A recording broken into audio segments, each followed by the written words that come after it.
Olá pessoal, estamos aqui começando uma nova semana da nossa lição 11. Semana que vai ter por título Promessa ao Perseguido ou Promessa aos Perseguidos. E qual vai ser o nosso verso para memorizar, Carlos, dessa semana? Nosso verso para memorizar essa semana está em 2 Tessalonicenses 1:11, que diz o seguinte: conscientes disso, oramos constantemente por vocês, para que o nosso Deus os faça dignos da vocação e com poder cumpra todo bom propósito e toda obra que procede da fé. A lição dessa semana, ela vai ter como tópico principal de que a segunda vida de Cristo é o clímax de toda a esperança cristã, e disso nós sabemos. Nós buscamos a Deus, nós oramos a Ele porque nós acreditamos na sua segunda vida, senão não teria sentido nada do que a gente faz em relação ao cristianismo. Também ela vai trazer uma nova roupagem, porque agora nós entramos na segunda epístola aos Tessalonicenses, e nessa segunda epístola justamente Paulo ainda tenta reparar algumas brechas que ficaram ali da primeira epístola. E tem uma coisa interessante, a comunicação naquela época não é como hoje, que é instantânea. Hoje a gente manda um e-mail e a pessoa vê ali em questão de segundos. Pois é, hoje a gente interage através do Twitter, praticamente num piscar de olhos. Só que naquela época não existiam essas coisas. Então a comunicação, eles tinham que primeiro localizar onde Paulo estava, e até ali eles mandaram uma carta e Paulo responder essa carta para eles. Nesse período de tempo, às vezes que eles mandavam a carta e que Paulo respondia, a igreja era bombardeada com crenças filosóficas que podiam estar deturpadas ali.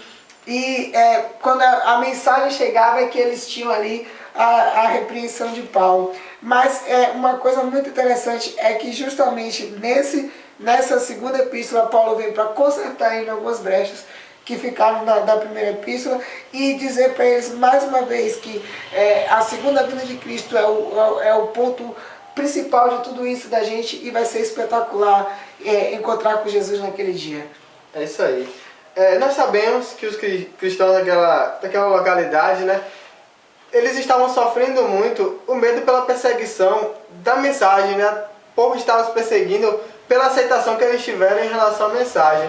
Então muitas vezes eles se sentiam imponentes diante daquela situação, diante daquela perseguição.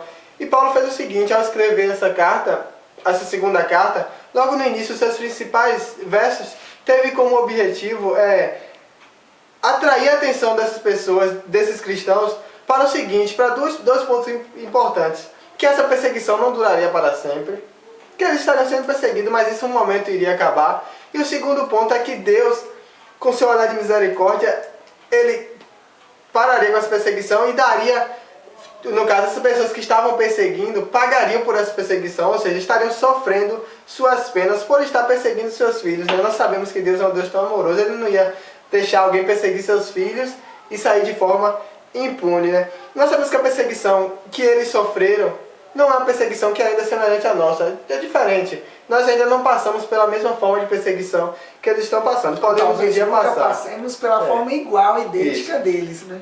Mas até o momento nós não sofremos perseguições tão intensas como naquela época. Mas Deus quer nos dizer o seguinte: nós passaremos por perseguições, nós sofreremos, mas isso é só um momento. Isso irá passar, Ele voltará para estar nos resgatando e para estar também punindo essas pessoas que estarão nos perseguindo. E outro ponto muito importante, Ele não quer que nós estejamos produzindo, estejamos deixando desenvolver em nós um ódio contra essas pessoas, porque Ele fará justiça.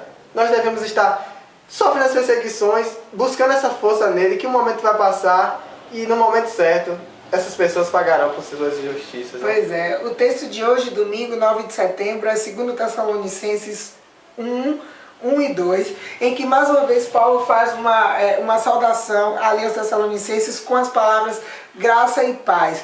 E é uma coisa muito interessante porque essas duas coisas elas estão correlacionadas. A partir de quando você tem a compreensão do que é a graça de Deus, você vai passar a sentir a sua paz muito mais intensa na sua vida. Porque a graça de Deus é um favor imerecido, é Jesus vindo morrer por mim e por você. E isso me traz paz perante as minhas iniquidades, isso me traz paz perante a minha insegurança eterna, porque nós, sem a graça, nós temos insegurança eterna. Isso me traz paz perante o mundo, porque eu sei que Jesus morreu por mim. Isso me traz paz até mesmo comigo mesmo, porque tem pessoas que não têm paz porque acham que não são amadas. E a graça vem para dizer justamente o contrário. Olha, alguém te ama e te ama de uma forma tão grande que foi capaz de morrer por você. Então as duas coisas estão correlacionadas. A graça, compreensão da graça de Deus te leva até a paz de Jesus Cristo. E você, Carlos, mais alguma coisa?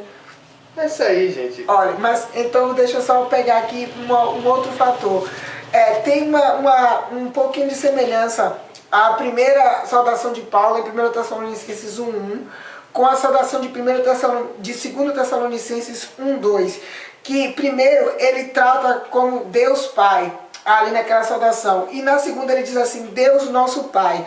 Nesse contexto, Paulo queria tratar para os Tessalonicenses de que o relacionamento deles para com Deus o Pai deveria ser idêntico ao relacionamento deles para com Jesus.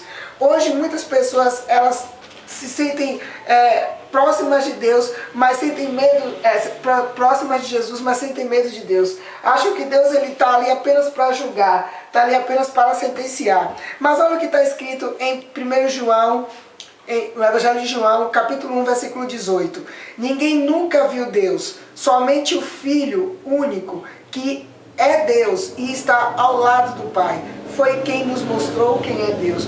Ou seja, o que isso quer dizer? Ninguém nunca viu Deus, mas já viram Jesus. E Jesus é o próprio Deus, ou seja, eles não são diferentes. Eles pensam da mesma forma.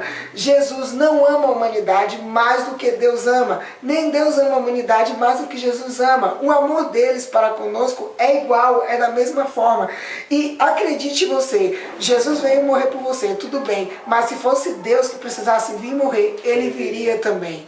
Porque o amor dele é idêntico. Olha, nas nossas relações humanas, às vezes nós gostamos mais de uma pessoa do que de outra. Os filhos são assim. Às vezes eles gostam mais do pai ou da mãe, tal, porque a mãe às vezes mostra um amor maior, a mãe às vezes mostra uma compreensão maior, ou às vezes é o pai. Só que em relação a Deus, não é assim. Tanto Deus como Jesus, como o Espírito Santo, nos amam de maneira igual e agem para nós seres humanos de forma igual. É isso aí, pessoal. A mensagem de Jesus para hoje, esse domingo. É isso aí, pessoal.